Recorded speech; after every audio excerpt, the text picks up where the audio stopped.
텐데요. 함께 우렁찬 목소리로 교독해 주시겠습니까?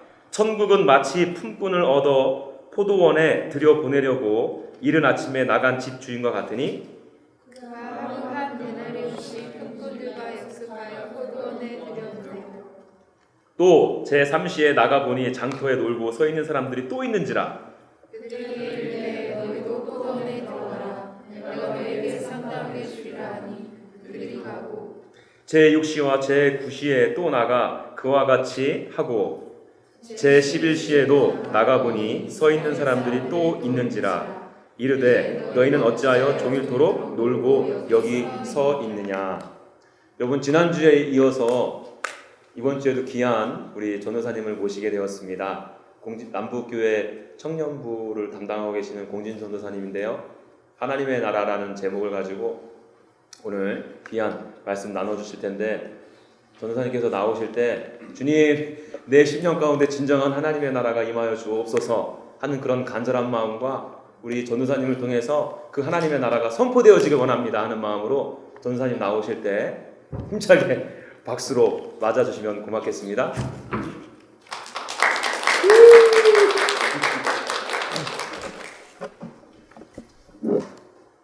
감사합니다.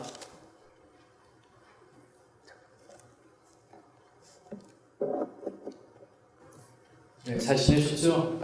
오늘 청년도 좀 많이 그러네요. 작년 크리스마스 때 말씀을 같이 나누고 또 샬프에서는 한 11개월 만에 말씀을 여러분들과 나눈 것 같습니다. 그리고 우리 여름에 같이 수련회 갔었는데, 그죠?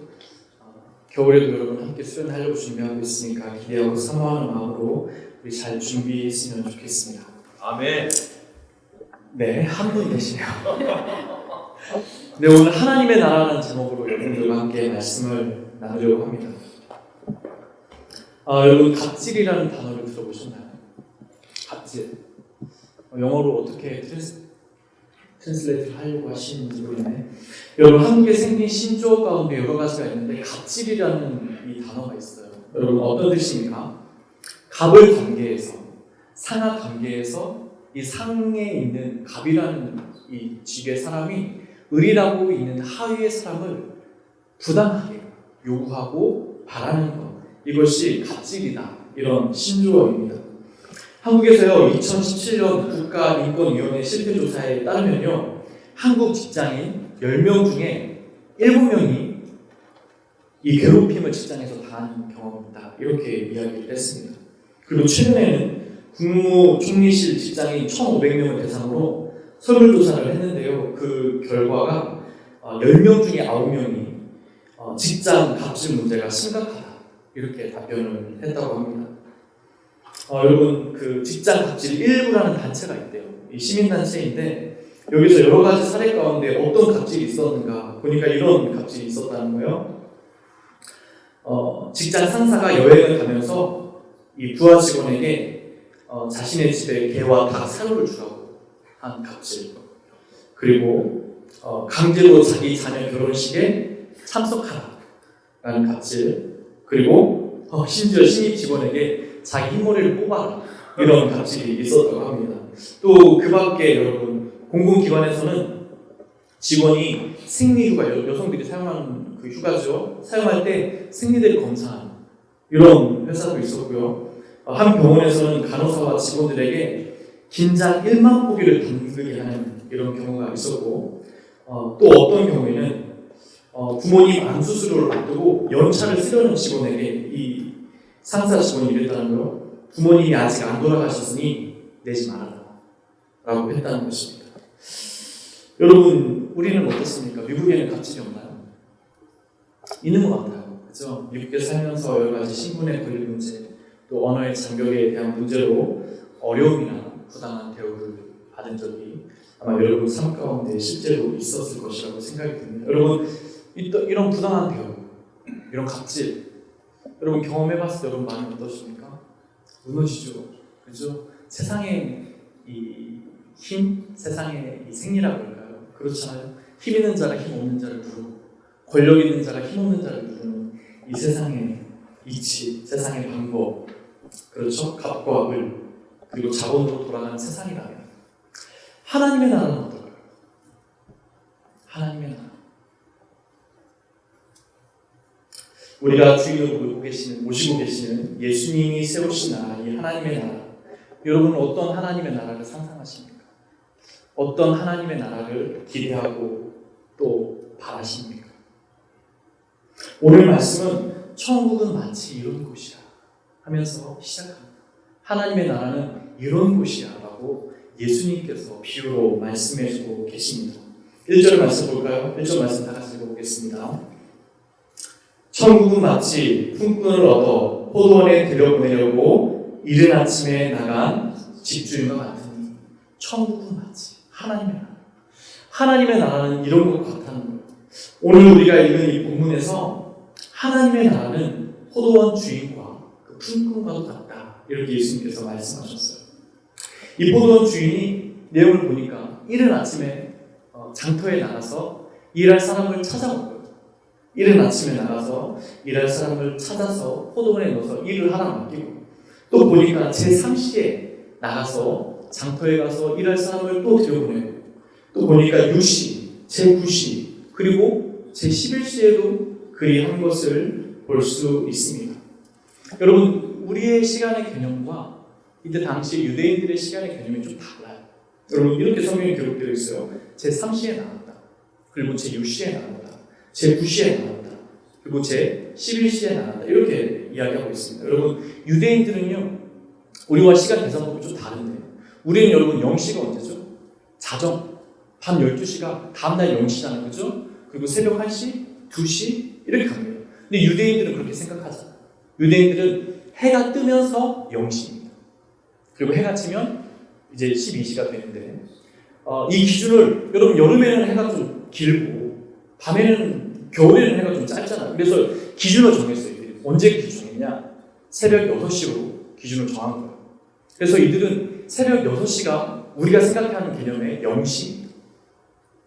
0시부터 일을 시작해서 해 지면 이들은 일을 그쳐요. 그게 몇 시냐? 저녁 6시입니다. 그러니까 이들은 온종일 12시간을 일하는 거예요.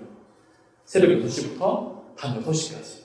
그러니까 이른 아침에 나갔다 했을 때는 새벽 6시에 일할 사람을 찾으러 가거든요. 그럼 여러분 문제를 내볼게요. 여러분 계산해 보세요. 제3시에 나가면 우리 시간은 몇 시일까요? 그렇죠. 똑똑해. 6시는 12시? 좋아요. 9시는 좀 어려워요. 여기서부터는 9시는 몇 시일까요? 우리 시간으로? 오후 3시. 여러분 11시는? 오후 5시. 빠르시네. 재밌습니다. 근데 여러분 언제 일을 멈추다고 그랬죠? 해가 지는 시간? 오후 6시. 그럼 여러분 11시에 들어가서 일한 사람 몇 시간이 됐을까요? 똑똑해요. 여러분 좋아요. 잘 따라가고 있어요.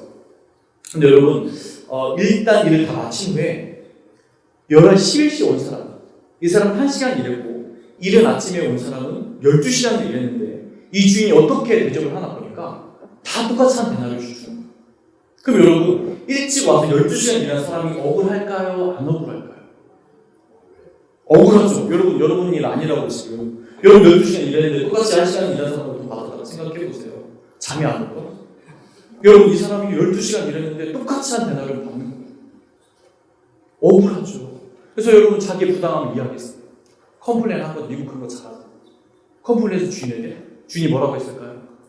14절 읽어보겠습니다. 시작. 내 것이나 가지고 가라. 나중에 온 이 사람에게 너와 같이 주는 것이 여러분 이 말씀을 듣고 여러분 어떻게 반응할 수 있으세요? 저는요 하나님 나라, 하나님이 왕이시고 하나님이 마치 갑질하는 것처럼 보여져요. 그렇죠? 요즘 젊은 사람들이 이거 싫어요. 우리 청년들 너무 이런 거 싫어요. 하나님이 어떤 권력을 가지고 이렇게 마음대로 하는 것 같은 이런 거 요즘 젊은 사람 너무 싫어하더라고요. 여러분 왜 예수님은 하나님의 나라를 이렇게 설명하셨을까요? 어떤 이유가 있을까요? 여러분 예수님이요 가끔 성경을 보면 비유를 통해서 우리에게 말씀하세요. 그렇죠? 오늘도 비유를 통해서 천국은 마치 이런 곳이라 하면서 포도원과 품꾼을 빌어서 우리에게 설명해 주세요. 여러분 이 비유가 어디서 나왔을까요? 무엇 때문에 예수님이 이 비유를 하셨을까요? 여러분 예수님이 비유를 하신 데는 어떤 이유와 목적이 있어요. 여러분 예수님이 이 비유를 들어주시는 이 위에 19장에 어떤 이야기가 나오냐면 부자 청년 이야기가 나와요. 이것을 살펴볼 필요가 있어요. 연관되어 있어요. 내용을 아시죠? 여러분 어떤 청년이 부자 청년인데요. 예수님께 나와서 말해요. 선생이요, 우리가 무슨 선한 일을 하여야 영생을 얻을 수 있습니까? 이렇게 얘기를 합니다. 이 부자 청년이 관심이 있는 게 있어요. 뭡니까? 영생, 천국, 여기에 관심이 있어요. 그래서 예수님께 나와 질문합니다. 그랬더니 예수님께서 그걸 왜 나에게 묻냐? 네가 생명에 들어가고 싶거든 계명을 지켜라.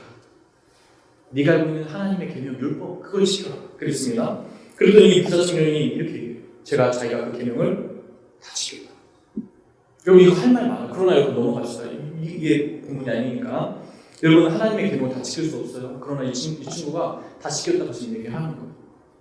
그러자 예수님이 뭐라고 얘기하냐면 네 소유를 가난한 자에게 나눠주고 나를 쫓으라고 얘기해요. 여러분 하나님의 계명을 이 친구는 다 지켰다고 했어요. 그럼 예수님이 그 친구를 보시고 네 소유를 가난한 자에게 나눠주고 나를 쫓으라 했어요.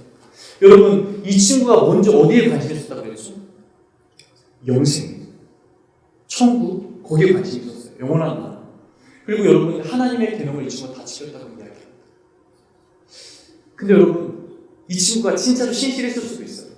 하나님이 우리에게 주신 율법, 계명 11조라든지 하나님 섬기는 구제하는 것들, 봉사하는 것들 정말 신실하게 잘했을 수도 있어요. 그런데 여러분 예수님은요 절대 속지 않아요. 그 마음에 뭐가 있는지. 여러분이 교회에서 신앙생활하고 여러분이 봉사하고 헌신하고 11조하고 찬양인도하고 예배드리고 수요일까지 나와서 예배드리고 사람들 보기에 신실할 줄로 알지만 여러분 우리 예수님은 절대 속지 않아요. 여러분 이 친구가요 하나님께 다 드린 거예요. 99를 드렸어요. 계명을 다 지켰대요. 근데 여러분 예수님은요 그 안에 중심을 보았어요. 뭡니까? 그 물질을 관심이 있어요. 자기 재물이 우상이었어요. 이것을 섬기고 이것을 믿고 이것을 신뢰하는 거예요. 그러니까 예수님 말씀하시면 그걸 다 버려라. 그리고 나를 쫓아. 그러면 하늘의 보화가 많을 거라는 거예요.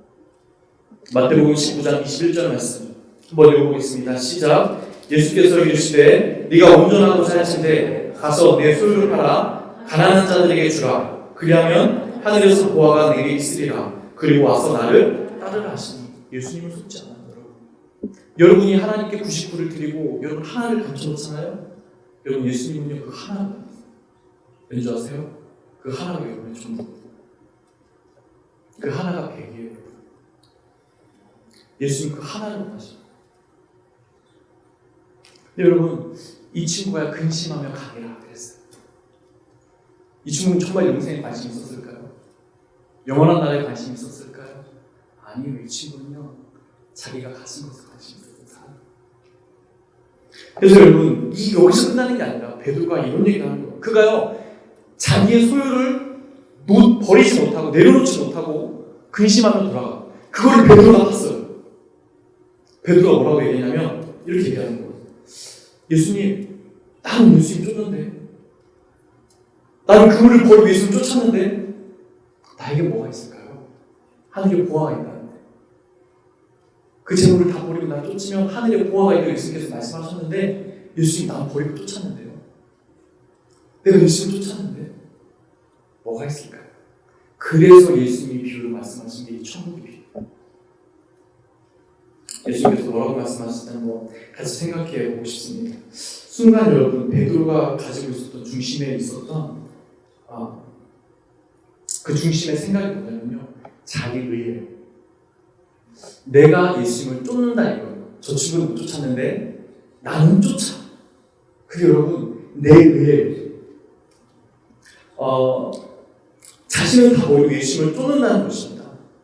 곧 어떠한 행동의 대가, 그것으로 인해서 자기의 어떤 상급이 있을 거라고 이 친구는 생각하는 것입니다. 그리고 예수님이 이 비유를 통해서 말씀하시는 것입니다. 장터에 나가서 일할 수 있는 튼튼해 보이고 성실해 보이는 사람을 먼저 이른 아침에 가서 뽑아서 포도원에 들여보냅니다. 그리고 오전 9시, 우리 시간의 개념으로 오전 9시, 그리고 낮 12시, 그리고 오후 3시, 심지어 오후 5시까지 그 장터에 나가서 일할 사람들을 뽑아서 포도원에 들여보낸다. 여러분 이렇게 생각할 수 있어요. 포도원이 바빴다. 그죠? 주인이 포도원이 너무 바쁘니까 일할 사람이 너무 필요한 거예요. 이른 아침에 가서 장터에 나가서 일꾼들을 뽑아서 포도원에 들여보냈어요. 그런데 포도원이 아직도 너무 바빠. 그래서 아침 9시에 가서 사람을 또 들여보내고 오후 5시까지 그렇게 포도원이 바빴기 때문에 사람들을 뽑아서 포도원에 들여보냈다. 이렇게 생각할 수 있죠. 그렇죠? 그럼 여러분 이거는 틀렸어요. 왜 그런지 아세요? 만약에 포도원이 진짜 바빴잖아요. 그러면 여러분 이 수당을요 차등적으로 줘야 합니다. 그렇죠? 만약에 진짜 바빴으면 1시간 일하는 사람은 1시간 대가를 줘야 되고 12시간 일하는 사람은 12시간의 대가를 줘야 돼요. 만약에 포도원이 바빴다면 이렇게 해야 논리가 맞아요. 그렇죠? 근데 여러분 주인이 어떻게 했습니까? 이른 아침에 온 사람도 한 데나리온, 1시간 일한 사람도 한 데나리온 주었어요. 여러분 주인의 입장에 생각해 보세요. 진짜 포도원이 바쁜 거 아니에요? 그렇죠? 주인의 마음은 어떤 마음이 있습니까? 장터에 있는 사람을 도와주고 싶은 마음입니다. 그러니까 한 데나리온을 주었어요. 여러분 미국에도 그런 곳이 있는지 모르겠습니다. 제가요 수능을 끝마치고 친구들과 함께 인력시장에 갔어요. 여러분 마치 여기 유대인들이 나가 있는 장터 같아요. 인력시장에 가서 제가 일했을 때 여러분 일단 5만 원 받았어요. 하루 일하면 5만 원. 그리고 인력시장에 10% 5천 원 떼어주고 4만 5천 원을 받아왔어요. 제 친구 똑똑한 애들은 다 과외했어요. 저는요 몸으로 떼어서 머리가 나쁘고 몸이 고생한다고 친구들 머리 나쁜 친구 4명 데리고요. 제가 아침 새벽 5시에요 그 일터에 나갔어요. 나가서 제가 경험한 게 있어요. 좋은 너무 귀한 경험이에요. 여러분 제가 이렇게 사람들이 진짜 뽑아가요. 업체에서 와서 사람들이 뽑아가요. 그죠? 해보셨나요? 해봤어요. 똑똑하잖아요. 뽑았어요. 뽑았는데 어떤 사람을 뽑아가서 1순위가 있어요. 어떤 사람이 젊고 기술자, 목수일을 한다든지 어떤 특정한 기술이 있는 사람을요 먼저 뽑아가요. 근데 어떤 사람을 뽑아갈까요? 2순위가 있어요. 기술은 없어, 능력은 없어. 그런데 건강해. 저 같은 사람이죠. 머리 나쁘고 건강한 사람. 그리고 또 똑같은 2순위, 3순위 이런 사람들이 있어요. 뭐냐면 나이는 있고 건강하진 않은데 기술이 있어.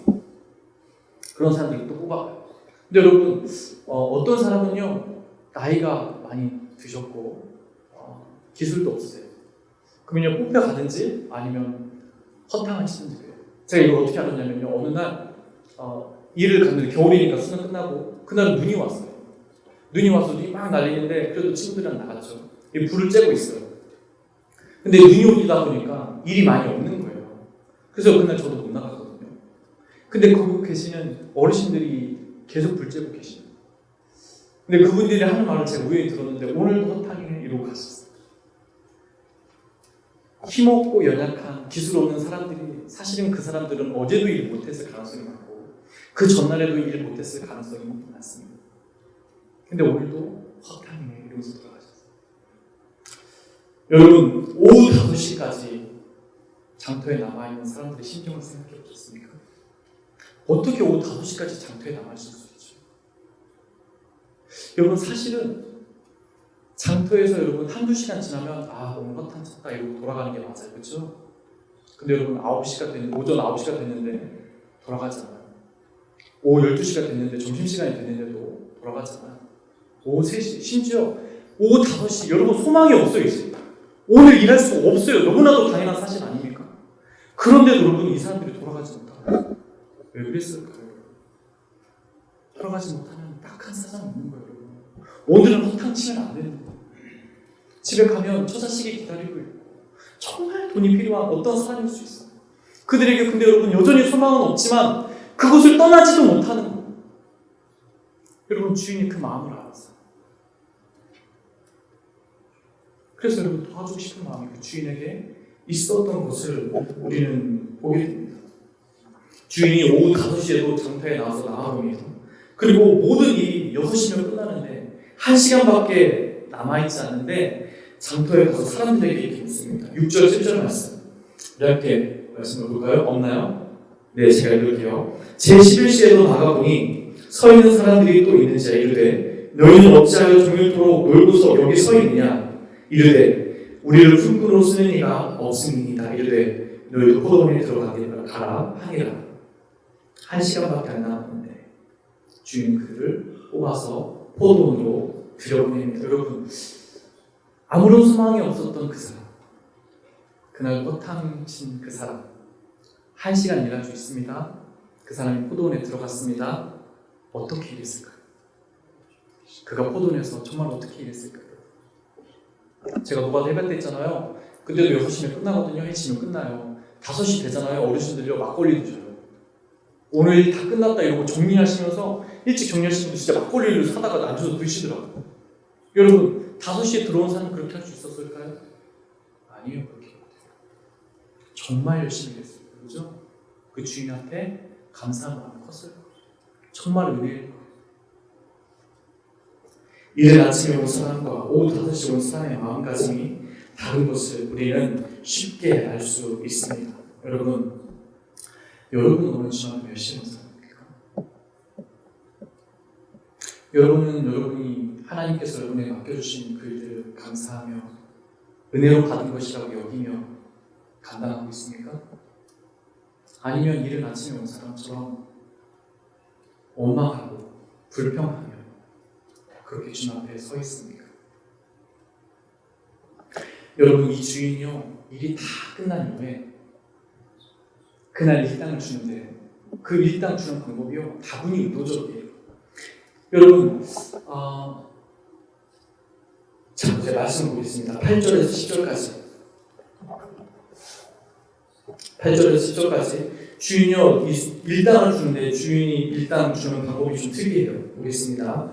함께 읽겠습니다. 8절, 9절, 10절 시작. 저물매 포도원 주인이 청지기에 이르되 품꾼들을 불러 나중에 온 자부터 시작하여 먼저 온 자까지 싹을 주라 하니 제11시에 온 자들이 와서 한 데나리씩 받거늘 먼저 온 자들이 와서 더 받을 줄 알았더니 그들도 한 데나리씩 받은지라.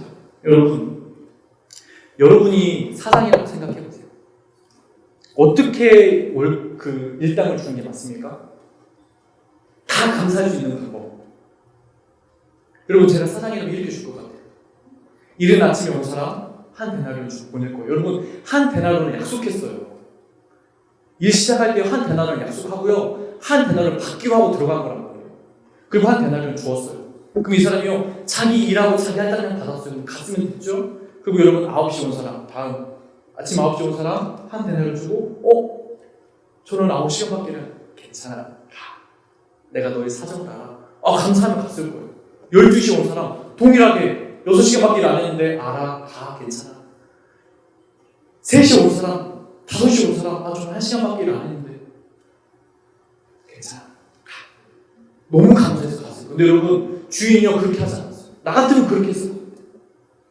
여러분 그렇게 일할 것 같지 않아요? 근데 여러분, 하나님은 우리와 부모과 같이 일하지 않으시는 것 같아요. 하나님이요 1시간 일한 사람부터 돈을 주기 시작하는 거예요. 이 포도원 주인. 1시간 일했는데 한 데나리온을 받는 거예요. 놀랬어요. 1시간밖에 일 안 했는데 어떻게 가? 3시간 일한 사람한테 한 데나리온. 그럼 여러분, 점차 오는데요, 여러분. 12시간 일한 사람은 어떤 기대감을 가지고 있을 거 아니에요. 1시간 일한 사람이 한 데나리온 받네? 그럼 나는 12데나리온 받게 난 15데나리온 더 수고했으니까 그저도 받겠네 생각한 거예요. 근데 자기가 보니까 한 데나리온 받는 거예요. 서운한 거예요. 그래서 어떻게 나는 한 데나리온 받느냐 그랬어. 내가 너 한 데나리온 약속하지 않느냐. 이것이 가지고 가라 이렇게 말씀하는 거예요. 억울하지 않았을까요? 여러분, 베드로가 그런 마음 가진 거예요. 자기를 쫓았다는 거예요. 자기는 다 버리고 예수님 쫓았다는 거예요. 그런데 그 부자 청년은 예수님을 쫓지 않았다. 자기 의가 있는 거 내가 했다라는 거. 내가 예수님을 다 버리고 쫓았다는 거 이야기하고 있는 거예요. 자기중심적이에요. 예수님의 마음을 생각하지 않아요. 예수님의 심정을 생각하지 않아요. 한 영혼을 잃어버린 예수님의 마음이 없어요. 자기만 있어요. 자기 상급만 있어요. 어느 날 한 목사님이 여러 성도들과 식사를 하는 자리에서 한 여주 집사님이 이런 이야기를 하셨다는 거예요. 최근에 자기가 고등학교 동창을 만났는데 너무 반가워서 오랫동안 하지 못했던 이야기를 했는데요. 여러분, 그 친구가 자기가 알던 그 친구가 아닌 거예요. 자기가 고등학교 다닐 때는 이 친구보다 자기가 훨씬 이뻤고 자기가 공부도 잘했고 사람들의 인정도 자기가 받은 거예요. 근데 여러분, 몇십 년이 흘러서 이 친구를 만났는데요. 너무 예뻐진 거예요. 그리고 좋은 신랑을 만나요. 그리고 좋은 집에 살고 좋은 차를 살면서 그렇게 너무 행복해 보이는 거예요. 자기가 고등학교 때 분명히 공부도 잘했고 자기가 분명히 이뻤고 사람들한테 인정도 받았는데 열심히 지나고 오랜만에 친구를 만났는데 그 친구가 자기보다 훨씬 나은 삶을 살고 있는 것 같아요. 너무 억울했어요. 어떻게 이럴 수가 있나요? 그 친구는 좀 고친 것 같아요. 그 친구는 세상적으로 좀 어떻게 좀 잘 나가는 어떤 남자를 만났죠. 이 친구는 한 인간을 만나서 이 고생을 하면서 사는데 그 친구는 너무 남자를 잘 만난 거예요. 그래서 너무 화가 나서 밥 먹는데 목사님 그런 얘기를 하는 거예요. 목사님, 제가 이 친구를 만났는데요. 너무 불공평한 것 같아요. 그 친구 진짜 고등학교 때 별 볼 일 없었는데 이 삶이 달라진 거예요. 목사님이요, 이 친구한테 이렇게 얘기를 했어요. 집사님 예수님 있잖아. 그치? 우리의 소망이 이 땅에 있지 않잖아. 그치? 우리 천국 바라보고 사는 거잖아. 우리의 소망은 천국에 있잖아. 그치? 그랬더니 이 집사님이요, 그 목사님 말에 은혜를 받았어요. 그래, 맞아. 야, 나는 천국 가지. 난 천국의 소망에 있어 살지. 그래. 그러면서 은혜를 받고 돌아갔는데 몇 달이 지나서 그 집사님이 목사님을 찾아왔어. 목사님, 저 너무 억울합니다. 집사님 뭐 때문에 그래요? 제가 몇 달 전에 얘기한 그 친구 있잖아요. 교회를 다닌대요. 예수님을 믿기 시작했대요. 너무 불공평하다. 너무 화가 난다.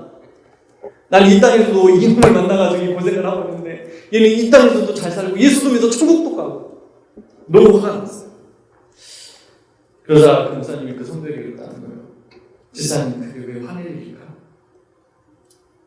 우리가 같이 예수님 믿고 같이 천국 가면 그 친구도 이 땅의 것이 전부가 아니라 영원한 것을 바라볼 수 있다면 우리가 같이 주의 안에서 한 자매가 되고 형제가 되었다면 그 기쁜 일이에요. 여러분, 오늘 이 포도원 주인이 의도적으로 늦게 온 사람부터 이른 아침에 온 사람까지 의도적으로 이렇게 일당을 주는 것을 보게 됩니다. 왜 그랬을까요? 왜 그랬을까요? 이른 아침에 오는 너, 너도 맨 처음에 왔을 때 많은 사람들이 일자리도 구하지 못하고 있는데 네가 선택받은 거에 대해서 감사했잖아. 너 그것 때문에 기뻐했잖아. 그치? 네가 한 대나를 받을 수 있다는 거, 오늘 허탕치지 않는다는 것에 대해서 감사했잖아. 이 사람도 너와 동일한 은혜를 받고 싶어서 기다리고 있는데 이 사람에게 내가 손을 베푼 것이 왜 잘못이지? 이 사람을 불쌍히 여기는 눈이 너에게도 있으면 좋겠다. 나와 같은 마음, 불쌍히 여기는 마음이 너에게도 있으면 좋겠다 라고 의도적으로 우리에게 말씀해 주시려고 이렇게 표현하는 것입니다. 여러분, 우리가 왜 그렇게 해야 되죠? 왜 예수님의 마음을 꼭 예수님과 똑같이 내 중심이 아니라 예수님 중심적으로 생각하고 사고 해야 될까요? 우리가 어떻게 그렇게 할 수 있을까요? 여러분, 질문 하나 드릴게요. 이 포도원 꿈꾼 주인의 여러분 이야기를 다 들으셨을 거예요. 누가 제일 손해봤습니까? 여러분, 우린 자본주의 사니까 이런 거에 민감하잖아요. 그죠? 여러분, 제가요 아마존에서 6999 주고 어떤 물건을 샀거든요. 근데 다음날 월마트 가는데 599에 팔아요. 그러면 그 일불 때문에 잠이 안 와요. 그죠? 이거를 리턴하고 바꾸는 게 현명한 것인가? 그냥 억울하지만 일불 손해보고 사는 것이 이게 잠이 안 온다니까. 여러분, 손해보는 거 너무 싫어하잖아요. 그죠? 우리 계산 빠르니까 누가 가장 많이 손해보았습니까? 이른 아침에 온 사람 손해보지 않았어요. 한 데나를 약속하고 한 데나를 받았어요. 여러분, 주인이 가장 많이 손해봤어요. 하나님의 나라는요, 왕이신 예수 그리스도께서 우리의 모든 백성들의 죄를 지시고 십자가에 죽으셔서 세우시는 우리 손해본 거 하나도 없어요. 그분이 손해보시고 그분이 우리 대신 죄를 지시고 죽으셨고 그분이 부활하셔서 만든 나라가 하나님 나라예요. 우리 공로 아무것도 없어요. 은혜로만 서는 나라 하나님 나라. 그분이 가장 많이 손해보시고 세운 나라 하나님 나라. 여러분 우리도요 기꺼이 그렇게 할 수 있어요. 우리 주님 그렇게 하시기 때문에 그래요. 손해보는 거, 하나님 나라를 손해보는 거 억울하게 생각하지 마세요. 남들보다 내가 주일 좀 더하는 거, 남이 알아주지 않는 거 괜찮아요. 기쁘게 하세요. 영광을 알고 하세요. 여러분 우리 주님이 그렇게 하셨어요. 하나님의 나라는 그런 나라입니다. 말도 안 되는 이해할 수 없는 손해, 말도 안 되는 희생, 그렇게 해서 세우신 나라가 하나님입니다. 여러분 이 말씀을 준비하면서요, 제가 사실 이 말씀 지금 세 번째잖아요. 우리 교회 어른들 예배할 때 제가 한번 전하고, 우리 청년 예배할 때 한번 전하고, 우리 샤프할 때 제가 오늘 전하는 거예요. 여러분 제가 어제 꿈을 꿨어요. 꿈을 꿨는데요, 이런 꿈을 꿨어요. 그냥 여담이에요. 꿈에 그 놀이동산에 있는데요, 저희 교회 사모님이 저한테 어떤 걸 요구하셨어요. 전사님 이렇게 해줬으면 좋겠어요. 교회에 좀 이렇게 지금 일손이랑 탈 사람이 필요한데 전사님 좀 해줬으면 좋겠어요. 했는데요, 제가 화가 났어요. 난 놀고 싶은데 그 시키는 걸 위해서 내가 화가 났어. 그리고 제가 못 들은 척하고 불순 중이었어요. 오늘 이 말씀 전하려고 제가 어젯밤에 늦게까지 준비하고 잤는데요, 하나님은 그 꿈을 꾸게 해주시는 것 같아요. 제 마음에 불순종하고 싶은 마음이 있어요. 제 마음에 늘 제가 손해본다는 마음이 있어요. 제 마음에 늘 제가 어떤 것을 했다라고 하는 제 의가 있는 것 같아요. 제가 이 말씀 지금 몇 번째 전한다고요? 세 번째죠. 되게 가슴이 아파요. 내가 왜 예수님 온지 좋지 못하지? 난 예수님처럼 안 될까라는 생각을 오늘 하루 종일 좀 많이 생각하고 있어요. 여러분 말씀 듣는 것으로 끝나면 안 되는 것 같아요. 저도 말씀 준비하는 것으로 끝나면 되지 않는 것 같아요. 하나님 우리에게 말씀해 주신 것, 그 하나님 나라, 하나님 영광, 지식이 넓어지고 지식이 깊어지는 것이 아니라 진짜 우리가 변해야 될 것 같아요. 우리가 정말로 예수님께서 손해보시고 가장 많이 손해보시고 은혜로서 세우신 나라인데 여전히 우리가 이른 아침에 온 자의 마음처럼 있다면 하나님 내 마음을 바꿔주시기 원합니다. 하나님 내 마음을 기경시켜 주시기 원합니다. 하나님 내가 5시에 온 사람처럼 그렇게 주신 나라와 영광을 위해서 나도 그렇게 할 수 있으면 좋겠습니다. 예수님이 그리했던 것처럼 나도 예수님 온전히 쫓아갔으면 좋겠습니다. 이런 마음으로 우리가 삶이 진짜 변화했으면 좋겠습니다. 우리 함께 찬양하면 좋겠습니다.